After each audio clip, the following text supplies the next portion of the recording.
जयन्ते मंगला। बंधु नमस्कार। तो कुंभ राशि वालों, कैसे हैं आप लोग? उम्मीद करते हैं महामाई मां बगलामुखी की कृपा से अच्छे ही होंगे। इस पूरे मार्च के महीने में भूल कर भी मत जाना, इन 3 स्थानों पर यदि आप गए तो आप अपनी बर्बादी को खुद अपने हाथों से लिखेंगे। जी हाँ बंधुओं, न केवल मार्च का महीना बल्कि पूरा 2025 आपका पूरी तरह से बर्बाद हो जाएगा।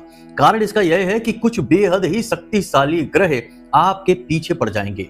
नकारात्मकता का एक ऐसा आवरण, एक ऐसा क्षेत्र आपके आसपास निर्मित कर दिया जाएगा कि फिर चाहे कितनी भी पूजा पाठ भक्ति कर लेना, अनुष्ठान कर लेना, कुछ भी कर लेना, आपके जीवन में भगवान की कृपा आ ही नहीं पाएगी। आपकी मेहनत का आपको पूरा फल प्राप्त नहीं होगा और जो भी योजनाएं, जो भी प्लान आपने बना रखे हैं भविष्य में उन्हें करने के लिए, उन सब योजनाओं पर पानी फिर जाएगा। बंधुओं याद रखना कि इंसान से कहीं ज्यादा प्रबल शक्तियां इस ब्रह्मांड में मौजूद हैं और ग्रह नक्षत्र उनमें सबसे बड़ी भूमिका निभाते हैं। ग्रहों की शक्ति के आगे सभी निष्फल हो जाते हैं, निर्बल हो जाते हैं। तो बंधुओं बेहतर यह होता है कि ग्रहों की बदलती चाल का सही ज्ञान हासिल किया जाए, अनुमान सही लगाया जाए और उन्हीं के अनुसार जीवन में जरूरी परिवर्तन करते चले जाएं और साथ ही साथ कोई ऐसी भूल, कोई ऐसी गलती ना कर दें ताकि उसकी हमें कीमत चुकानी पड़े। कोई शक्तिशाली ग्रह नकारात्मक प्रभाव हमारे जीवन में देने लगे। पुराने जमाने में भी बड़े बड़े जो व्यापारी होते थे, धनाढ्य लोग होते थे, राजे महाराजे होते थे, वे अपने साथ एक प्रकांड विद्वान ज्योतिषी को जरूर रखा करते थे, हमेशा ही रखा करते थे। जीवन का कोई भी महत्वपूर्ण फैसला बिना ज्योतिषी की सलाह से लिया ही नहीं जाता था। ज्योतिषी उन्हें बताते थे कि इस समय ग्रहों की क्या स्थितियां चल रही हैं, क्या इस समय काल पर करना सही रहेगा और क्या नहीं। उसी के अनुसार राजे महाराजे अपने जीवन के फैसले लिया करते थे। कई बड़े बड़े युद्ध जीत जाया करते थे और दुनिया भर का खजाना, दुनिया भर की धन दौलत उनके जीवन में आ जाया करती थी। इतना सारा सुख और वैभव एक राजा भोगता था केवल ग्रह नक्षत्रों के अनुसार जीवन में कदम उठाने से, जरूरी कार्य करने से और गलतियां करने से बचने से। तो अब यही आपको करना है। बंधुओं क्या करना है यह जानना तो बेहद जरूरी है ही, लेकिन इससे भी कहीं ज्यादा जरूरी जानना यह है कि क्या नहीं करना है। क्योंकि असली नुकसान, असली घाटा, असली परेशानी, दुख, दर्द, तकलीफ तो वहीं छिपे हैं जहां हम गलती करने वाले हैं। बंधुओं याद रखना कि किसी भी चीज को बनाने में कितना समय लगता है आप भी जानते हैं। एक व्यापार खड़ा करने में कितना समय लगता है, मकान बनवाने में कितना समय लगता है और सब चीजों को तबाह होने में कितना समय लगता है। जरा सा भूकंप आया और मकान तहस नहस हो जाता है। जरा सा गलत फैसला एक लिया और व्यापार में भयंकर घाटा हुआ और व्यापार तहस नहस हो गया। जीवन भर की मेहनत पानी में चली जाती है। तो बस बंधुओं मिटने में समय नहीं लगता, इसलिए एक बुद्धिमान इंसान यह अच्छी तरह से जानता है कि उसे क्या नहीं करना है। तो बस इसी प्रकार हम आज के इस कार्यक्रम में आपका मार्गदर्शन करने आए हैं महामाई की कृपा से। आपको हम बताएंगे कि आपको इस पूरे मार्च के महीने में इन 3 स्थानों पर नहीं जाना है, लेकिन इतना ही काफी नहीं है। ग्रहों की बदलती चाल के अनुसार कौन से कार्य आपको करने हैं, पूरे मार्च के महीने की लिस्ट देंगे, आपको एक एक करके बताएंगे किस समय कौन से ग्रह का प्रबल प्रभाव है आपके जीवन में और उस समय क्या करना है क्या नहीं करना है। छोटे उपाय से लेके जीवन शैली तक, आदतों तक सब कुछ आपको बताएंगे। इतना बेहतरीन और विस्तृत ज्ञान आपको पूरे YouTube पर कहीं नहीं मिलेगा, हम आपको गारंटी के साथ कहते हैं। तो बस बंधुओं तैयार हो जाइए, अंत तक कार्यक्रम को देखिए और श्रेष्ठ ज्ञान का खजाना आज अपने नाम पर लिख लीजिए। तो चलिए बंधुओं कार्यक्रम को शुरू करते हैं। महामाई को याद करते हुए कमेंट बॉक्स में लिख डालिए, जय मां बगलामुखी कृपा करो। महामाई इतनी दयालु है कि आपके ऊपर निश्चित कृपा करेंगे, हमें पूर्ण विश्वास है। तो चलिए बंधुओं अपने मूल विषय को शुरू करते हैं। अब ध्यान से सुनिए बंधुओं, अगर आप अब भी सोच रहे हैं कि कुंडली का विश्लेषण कराएं कि नहीं कराएं, क्यों कराएं, क्या जरूरत है कुंडली विश्लेषण कराने की, तो ध्यान से सुनिए। आप इस समय 3 तरीके की स्थितियों में फंसे हुए हैं। एक स्थिति तो यह है कि आपके ऊपर बहुत कर्जा है, व्यापार चल नहीं रहा है, घर में भी क्लेश रहता है, रिश्ते नातों में भी उथल पुथल मची हुई है। तो अब इस स्थिति में आप कैसे फंसे? कोई ना कोई ग्रह था जिसने परेशान किया, तो इससे बाहर निकलने का मार्ग क्या है? कुंडली में छुपा हुआ है। तो आपके जीवन में जो भी परिस्थितियां हैं, इन परिस्थितियों के सही कारण और उनके निवारण को केवल आपकी कुंडली बता सकती है, इसलिए आपको कुंडली दिखानी है। तो बस अगर आप ऐसी परिस्थितियों में हैं तो नंबर हमने वीडियो में दे रखे हैं, किसी भी नंबर पर 10 बजे से 4 बजे के बीच फोन लगाइए। छोटी सी दक्षिणा देने के बाद अपनी कुंडली का श्रेष्ठतम आकलन करा लीजिए। जय माई की। इस समय आपकी कुंडली में 2 बहुत ही शक्तिशाली योग बने हुए हैं। कौन से हैं वे योग? ध्यान से समझिए, हमने पिछले कार्यक्रमों में भी इसके विषय में आपको बताया है। एक तो नारायण लक्ष्मी योग बना हुआ है जो बुध और शुक्र के मिलन से होता है, लेकिन इसके साथ राहु बैठे हुए हैं तो जब भी कोई अच्छा कार्य जीवन में हो रहा होता है तो वहीं पर यदि कोई नकारात्मक व्यक्ति आ जाए, काली जुबान वाला व्यक्ति आ जाए, तो लोग उससे डर डर के बात करते हैं कि कहीं ये कुछ ऐसा ना बोल दे कि हंसी खुशी का माहौल नकारात्मकता से भर जाए, दुख तकलीफ आ जाए और माहौल खराब हो जाए। तो ऐसे में ऐसे इंसान से डर डर के बात की जाती है, लोग ऐसे इंसान से जल्दी पीछा छुड़ाना चाहते हैं। ऐसी ही कुछ स्थिति बनी हुई है आपकी कुंडली में। नारायण लक्ष्मी योग बहुत ही खूबसूरत होता है, जीवन में बहुत कुछ देता है, ऐसा वातावरण जीवन में बनाता है कि जातक के जीवन में पैसा खिंच कर चला आता है। ऐसे ऐसे काम जातक करने लगता है कि खुद ब खुद पैसा उसकी ओर आता है चलकर। लेकिन यहाँ पर काली जुबान वाला राहु साथ में बैठा हुआ है, इससे आपको बच के रहना है। अब इस मार्च के महीने में आप किसी नई योजना को शुरू करेंगे, कुछ बड़ा प्लान आपने कर रखा है, उस पर आप काम करेंगे। यदि शुरू नहीं किया तो कम से कम आप प्लान तो मजबूती से बनाएंगे ही। आपने निकट भविष्य में बिजनेस के बारे में, नौकरी के बारे में कुछ बड़ा सोच रखा है, कुछ बदलना चाहते हैं, आप अपने जीवन में नया कदम उठाना चाहते हैं। इस मार्च के महीने में श्रेष्ठ समय है। इसी के साथ साथ अपने कार्यस्थल पर भी आप कुछ विशेष बदलाव करना चाहते हैं, जीवन के बारे में कुछ बड़ा फैसला, कुछ विशेष आपने सोच रखा है, इस मार्च के महीने में आप वह करेंगे भी। पैसे की आपको जरूरत रहेगी तो आपको इस मार्च के महीने में पैसा मिलेगा। कोई भी कार्य करने के लिए, व्यापार बिजनेस हो या कोई भी काम करने के लिए बिजनेस से जुड़ा हुआ, आपको पैसे की जरूरत तो रहेगी ही। तो पैसा इस महीने में आपको मिलेगा, लोन मिल सकता है, किसी से सहायता मिल सकती है, धन का आगमन होगा। दूसरा, यहाँ पर हम आपको बता दें कि आपके सहयोगी भी आपके साथ होंगे। मतलब कि आप काम करना जब शुरू करेंगे तो लोग आपसे जुड़ना शुरू हो जाएंगे, आपके काम को सफल बनाने के लिए आपकी भरपूर सहायता करेंगे। जब वातावरण सकारात्मक होता है तो अपने आप नकारात्मक लोग भी मदद करने आ जाते हैं आगे बढ़कर। आश्चर्य करने वाली बात हो गई है कि कोई व्यक्ति जो शत्रु है वह किस प्रकार मदद कर सकता है, लेकिन ऐसा होता है। वातावरण यदि सकारात्मक है तो नकारात्मक से नकारात्मक स्थिति में भी सकारात्मक चीजें आपके जीवन में आ जाती हैं, नकारात्मकता हट जाती है। कहने का कुल मतलब यह है कि इस मार्च के महीने में आप कुछ बड़ा शुरू करेंगे, व्यापार करेंगे, काम करेंगे, पैसे की जरूरत होगी वह पूरी हो जाएगी, मदद आपको मिलेगी, जिससे आपको उम्मीद नहीं थी वहां से भी मदद मिलेगी, निर्बाध रूप से आपका कार्य होगा। आप एक नई उड़ान, एक नई आर्थिक मजबूती इस मार्च के महीने में प्राप्त कर जाएंगे। लेकिन समस्या एक ही है कि आप गलत फैसले भी ले सकते हैं, गलती भी कर सकते हैं, क्योंकि राहु देव ने बैठकर सारा गुड़ गोबर करने का विचार बना रखा है। तो अब आपको यहाँ पर सतर्क रहने की आवश्यकता है। दूसरा कि राहु से ठीक पहले शनि देव बैठे हुए हैं सूर्य देवता के साथ युति बनाकर। अब जब तक यह युति बनी है तब तक तो शनि देव शांत हैं, क्योंकि सूर्य देव के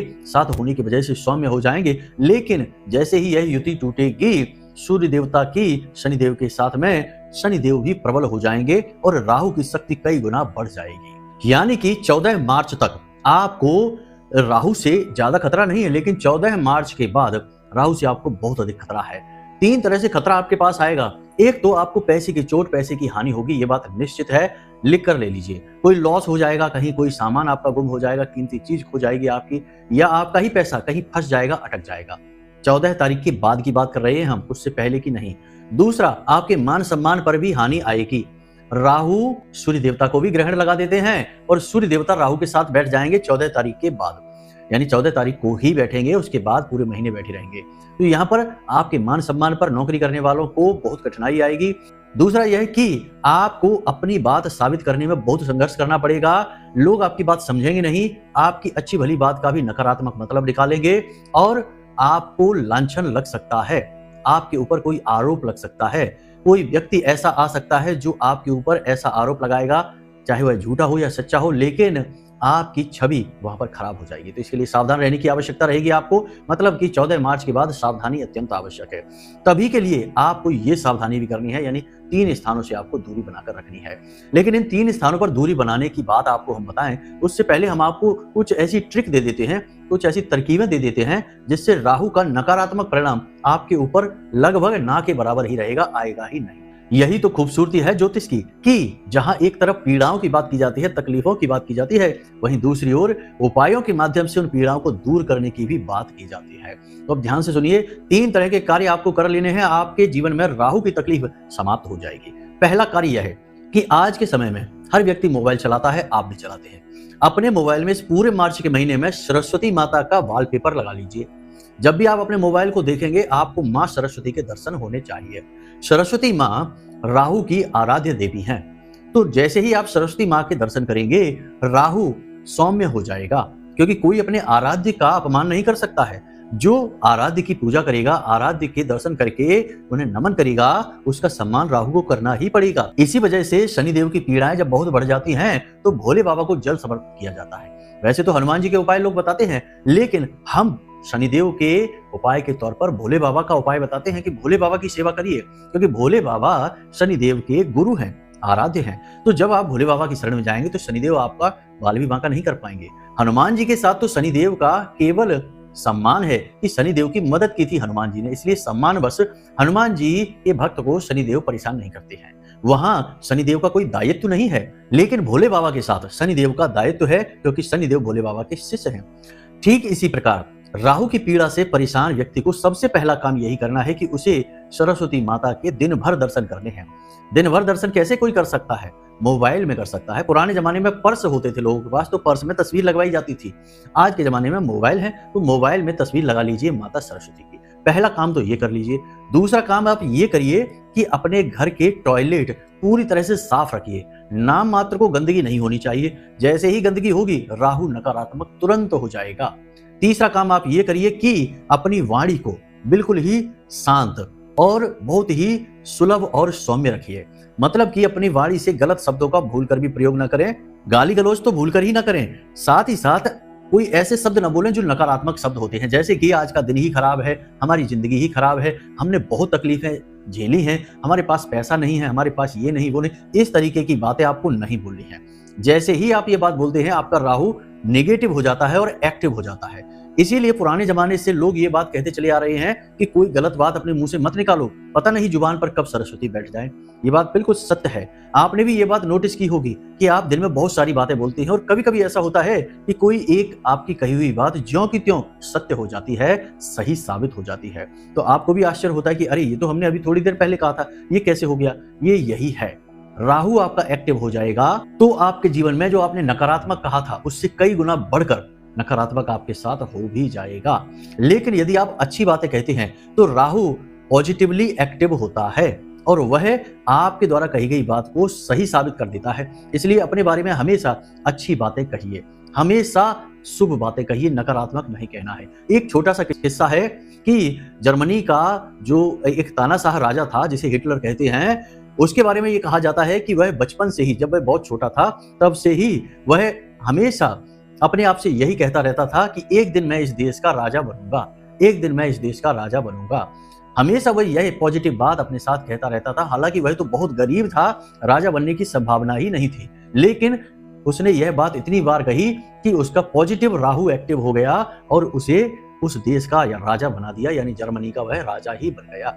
सिकंदर महान के विषय में भी यही बात कही जाती है और चंद्रगुप्त मौर्य के विषय में भी यही बात कही जाती है कि इन्होंने भी इसी तरह राजा बनने का सफर किया और विश्व विजेता बनने का सफर किया। कहने सुनने की 50 बातें होती हैं बंधुओं, लेकिन मूल बात यहाँ पर यह निकल कर आती है कि अपने विषय में नकारात्मक भूल कर भी नहीं कहना है, पॉजिटिव बात ही कहनी है। सरस्वती माता की तस्वीर के दर्शन आपको करने हैं, अच्छी बातें बोलनी है। भले ही दिन कितना ही खराब क्यों ना हो, तब भी उसमें कहीं ना कहीं एक अच्छाई ढूंढ लीजिए, कुछ तो अच्छा होगा ही। और उसी अच्छाई को 10 बार कहिए कि चलो अच्छा हुआ कि हमारे साथ ये बात हो गई। अरे बुरा बहुत हुआ, लेकिन कम से कम यहाँ पर एक चीज तो अच्छी हो गई। बस इतना सा आप करिए और आप देखिए जादू हो जाएगा आपके जीवन में। राहु आपके लिए पॉजिटिव हो जाएगा हद से ज्यादा। अब एक छोटा सा उपाय आपको और बता देते हैं। आपके घर का जो नैऋत्य कोण है वह राहु का स्थान माना जाता है। तो आपको क्या करना है कि एक प्लास्टिक का कटोरा लेना है। प्लास्टिक जो होती है वह राहु का प्रतीक होती है।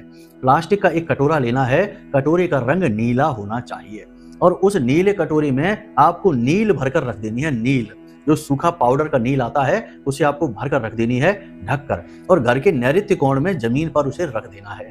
एकांत में, सुनसान में रखना, या फिर वह किसी को दिखाई ना दे, इस तरह से रखना है। और हर चौथे दिन उस नील को अपने टॉयलेट से फ्लश कर देना है, यानी बहा देना है, और फिर से भरकर रख देना। बहुत ज्यादा नहीं रखना है, थोड़ी सी नील भी रखेंगे तो चलेगा। इस क्रिया को आप पूरे मार्च के महीने करते रहिए। आप गजब के परिणाम महसूस करेंगे। आपको ऐसा लगेगा जैसे कि पूरी दुनिया आपको कामयाब बनाने के लिए जोर लगा रही है।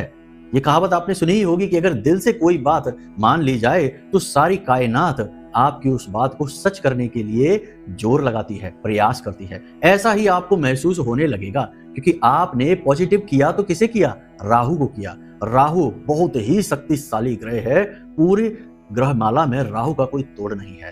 तो बस इसी के साथ आपको खेलना है, पॉजिटिव बनाना है। आग है, आग के साथ खेलना है तो खाना बन जाएगा, और आग से खिलवाड़ यदि किया तो विस्फोट हो जाएगा, भस्म हो जाओगे। ये बातें याद रखना, ये बातें अनुभव की हैं, कहीं लिखी पढ़ी नहीं है। लिखी पढ़ी बातों की सीमा होती है और अनुभव की कोई सीमा नहीं होती। अनुभव असीमित होता है, जीवन से प्राप्त होता है, इसीलिए ये बातें हम आपको बता रहे हैं। तो इन क्रियाओं को आप करिए, इन बातों को याद रखिए, पूरे मार्च के महीने में ये आपके बड़े काम आने वाली हैं। एक छोटी सी बात और हम आपको बता दें कि पूरे मार्च के महीने में, खास तौर से 14 तारीख के बाद, आपके मान सम्मान पर आंच आए, आपको लगे कि कोई इंसान आपकी जानबूझकर बेइज्जती कर रहा है, ऐसी बातें कह रहा है जिससे आपका अपमान हो रहा है, या ऐसी स्थिति बन रही है जहां आपका अपमान होने लगा है, तो वहां पर आपको बहुत गंभीरता से काम लेना है, बहुत ही शांत हो जाना है, बोलना कुछ भी नहीं है। अगर सहन नहीं होता तो उस स्थान को बदल देना है, वहां से उठकर चले जाना है, लेकिन आपको प्रतिरोध नहीं करना है। जैसे ही आप प्रतिरोध करेंगे, अपनी सफाई देने की कोशिश करेंगे, कुछ भी कहने की कोशिश करेंगे, बात बिल्कुल गलत हो जाएगी, राहु नेगेटिव हो जाएगा। असल में यह राहु की एक चाल है। राहु एक मायावी ग्रह है, वह आपके आसपास इस प्रकार की माया रचेगा कि आप अपना नियंत्रण खो दें, और जैसे ही आप नियंत्रण खो देंगे, आपका काम तमाम हो जाएगा। राहु आपको बर्बाद कर देगा। कैसे बर्बाद करेगा? आपका मन खराब कर देगा, और मन से ही आप जीत सकते हैं। तुलसी बाबा ने श्री रामचरितमानस में क्या कह दिया? मन के हारे हार है, मन के जीते जीत, और मन ही मिलावत राम से, और मन ही करत अजीत। तो आपका मन खराब हो जाएगा जब आप किसी से नाजायज बहस में पड़ जाएंगे। तो ये नहीं करना है, नियंत्रण में रहना है। इन बातों को अपने दिमाग में बिठा लीजिए, गांठ बांध कर रख लीजिए। अब बताते हैं 3 स्थानों के विषय में। तो एक ऐसा स्थान जहां लोग जुआ खेल रहे हैं, सट्टेबाजी की बातें कर रहे हैं, चाहे वो गेमिंग ऐप हो, चाहे कुछ भी हो, कोई भी ऐसी स्थिति जहां पैसे लगाकर तुरंत से पैसे कमाने की बात की जा रही हो, वहां पर आपको भूल कर भी नहीं रहना है। वहां की एनर्जी नेगेटिव राहु की एनर्जी है, वहां पर आप रहेंगे, आपका दिमाग खराब हो जाएगा। अब ये नहीं होगा कि आप भी जुआ खेलने लग जाएंगे, लेकिन नेगेटिव राहु आपको कहीं और ही प्रभावित करेगा। गलत जगह पर आपका पैसा लगवा देगा, गलत इंसान से आपको भिड़वा देगा, गलत एक्टिविटी में आपको व्यस्त कर देगा, आप अपना काम भूलकर कहीं और ही व्यस्त हो जाएंगे। तो ये चीज आपको नहीं करनी है। दूसरा कि भीड़ भाड़ भरे इलाके में आपको नहीं जाना है। भीड़ भाड़ भरे इलाकों में राहु अति का सक्रिय होता है, इसीलिए भीड़ भाड़ भरे इलाकों में अक्सर हादसे हो जाया करते हैं। महाकुंभ की घटना तो आपको याद ही होगी, कितना पवित्र स्थल, कितना पवित्र स्थान और पवित्र कार्य, फिर भी वहां पर नेगेटिव राहु ने कैसा हड़कंप मचा कर रख दिया। कई बार तो आग लग गई और कई बार तमाम हादसे देखने को मिले, लेकिन सबसे बड़ा हादसा जो आपको पता ही है कि भगदड़ मच गई। तो ऐसा क्यों होता है? पवित्र से पवित्र स्थान पर भी जहां भीड़ बहुत हो जाती है, वहां राहु अपना काम कर ही देता है। तो आपको भीड़ भाड़ भरे इलाकों में नहीं जाना है। अब ये नहीं होगा कि आपके साथ हादसा हो जाएगा, आप कुचल जाएंगे, आपको चोट लग जाएगी, ये नहीं होगा, लेकिन राहु की नकारात्मक ऊर्जा आपके साथ चल देगी, और फिर आपका वह कहां नुकसान करेगी, आपकी किस कमजोरी पर हमला करेगी, यह तो वह राहु ही अच्छी तरह से जानता है। तो आपको कहीं ना कहीं बड़ी हानि का सामना करना ही पड़ेगा। तो ऐसी जगहों पर नहीं जाना है। अरे कोई बात नहीं है, दिन के दिन मंदिर ना जाइए, किसी अन्य दिन चले जाइए। देवता वही है, उसका प्रेम वही है, उसकी भक्ति वही है, आप भी वही हैं। कोई ज्यादा अंतर नहीं पड़ता है कि सोमवार के दिन ही भोले बाबा के दर्शन करने जाएंगे, बाकी सप्ताह भर नहीं जाएंगे। मंगलवार को ही हनुमान जी के दर्शन करने जाएंगे, बाकी सप्ताह भर नहीं जाएंगे। हम तो ये कहते हैं कि मंगलवार को ही ना जाओ, बाकी किसी भी दिन चले जाओ। हनुमान जी का उतना ही प्रेम मिलेगा, उतनी ही भक्ति मिलेगी, उतना ही लाड़ प्यार मिलेगा। हनुमान जी थोड़े ही बदल जाते हैं, ये तो लोगों ने दिन बना रखे हैं। और अक्सर यह देखा जाता है, अब कड़वी बात बताते हैं, कि दिन के दिन पर तो ढोंगी बहुत देखे जाते हैं, ड्रामेबाज बहुत देखे जाते हैं, जो मंदिर में जाकर भीड़ लगाते हैं। उनका भक्ति से कोई लेना देना नहीं है, बस फोटोएं खिंचवा रहे हैं, उल्टी सीधी हरकतें, कर्म को कर्म कर रहे हैं। इसी वजह से दिन के दिनों पर पवित्र से पवित्र स्थानों पर भी हादसे हो जाते हैं, इन कुकर्मियों की वजह से। तो ऐसे कुकर्मियों से दूर रहना है। आप दिन के दिन किसी धार्मिक स्थल पर ना जाइए, किसी और दिन चले जाइए, कोई बुराई नहीं है, उतनी ही भक्ति रहेगी, उतना ही भाव रहेगा। और किसी अन्य प्रकार की भीड़ भाड़ भरे इलाकों में तो जाना ही नहीं है, इसे आप याद रखना। अब तीसरा स्थान बंधुओं, इसके बारे में भी समझ लीजिए। किसी गंदे जगह पर, गंदे स्थान पर। अब गंदा स्थान कैसा? सड़क के किनारे कहीं कचड़े का बहुत ढेर लगा है, वहां आपको जरा भी नहीं ठहरना है। किसी ऐसी जगह जहां बहुत गंदगी होती है, अब देखो परिस्थितियां सबकी अलग अलग हैं, कहां किसका कैसे क्या सामना होगा ये एक अलग बात है, लेकिन हमने आपको बता दिया कि किसी गंदे बदबूदार स्थान पर आपको नहीं जाना है। वहां पर भी नकारात्मक राहु सक्रिय होता है। असल में ऐसे गंदे बदबूदार स्थानों को राहु का स्थान माना गया है। तो ऐसे स्थानों पर जाने से फिर से नकारात्मक राहु आपके साथ हो लेगा। वैसे तो और भी बहुत सारी चीजें हैं, जैसे जहां मांस का, शराब का विक्रय होता है, सेवन होता है, ऐसी जगहों पर नहीं जाना है। होटलों वगैरह में भी आपको नहीं जाना है, क्योंकि वहां पर भी पवित्रता अपवित्रता का कोई ख्याल नहीं होता है, उल्टे सीधे कर्म हो रहे होते हैं। तो कोशिश करें कि पार्टी वार्टी के चक्कर में ना पड़े, होटल वोटलों से दूर रहें। भोजन का मन है, पार्टी का मन है तो घर पर ही कर लें। पहली चीज ये। दूसरा कि जहां पर बुराइयां हो रही हैं, लोगों की चुगलियां हो रही हैं, ऐसी जगह पर आपको नहीं जाना है। वहां पर भी नकारात्मकता बहुत अधिक है राहु की। और सबसे बड़ी बात कि जहां पर हमारे हिंदू देवी देवताओं का, हमारे भगवानों का अपमान हो रहा है, क्योंकि आजकल यह फैशन बन चुका है। लोगों को भगवान की बुराई करने में, धर्म की बुराई करने में बहुत फैशनेबल महसूस होता है। उन्हें लगता है कि हम बहुत फैंसी हैं, बहुत आधुनिक हैं। जो हम भगवान के बारे में 4 बातें उल्टी सीधी बोल देंगे तो हम बहुत पढ़े लिखे वैज्ञानिक सोच के इंसान बन जाएंगे। लेकिन ऐसे महामूर्खों को तब पता लगता है जब इन्हें दुनिया की नकारात्मकता उठाकर पटक देती है, और फिर ये नाक रगड़ते हुए भगवान के दरबार में जाते हैं और भीख मांगते हैं कि हे प्रभु हमारा उद्धार करो। ज्योतिषियों को जाकर अपनी कुंडलियां दिखवाते हैं। तो ऐसे लोगों के संगत से, इनकी छाया से दूर रहना है आपको। आप शुद्ध धार्मिक प्रवृत्ति के इंसान हैं, आप बस इसी प्रवृत्ति को लेकर चलिए। जी हाँ बंधुओं, तो बस इन बातों को ध्यान रखिए।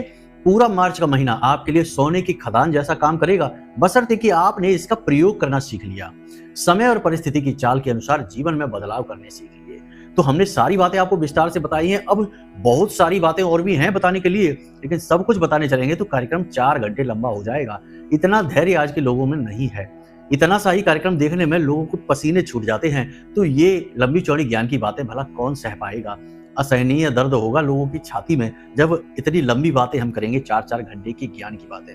बड़ा वीर बहादुर योद्धा चाहिए इन बातों को सहने के लिए। आजकल के हल्के और उथले मन वाले लोग नहीं सह सकते इन सब बातों को। वे तो बस 2 मिनट की रील देखकर ही खुश हो जाते हैं। खैर बंधुओं, आज के इस कार्यक्रम को यहीं विराम देते हैं। यदि मन में कोई प्रश्न उठे या कुंडली विश्लेषण कराना हो तो नंबर हमने वीडियो में दे दिया है। इन्हीं नंबरों पर फोन करिए। यही धाम के नंबर है, हमारे नंबर है। बाकी कमेंट से कहीं से नंबर उठाकर फोन मत कर देना, वरना धोखेबाजी हो सकती है, इसलिए आपसे कहते हैं। तो चलिए बंधु, आज के कार्यक्रम को यहीं विराम देते हैं। हमेशा हंसते रहिए, मुस्कुराते रहिए, सकारात्मक रहिए और महामाई पर अपनी आस्था और विश्वास बनाकर रखिए। आपका उद्धार तो वहीं से होना है। तो प्रेम से बोलिए जय माई की। महामाई आपका कल्याण करेंगे। धन्यवाद।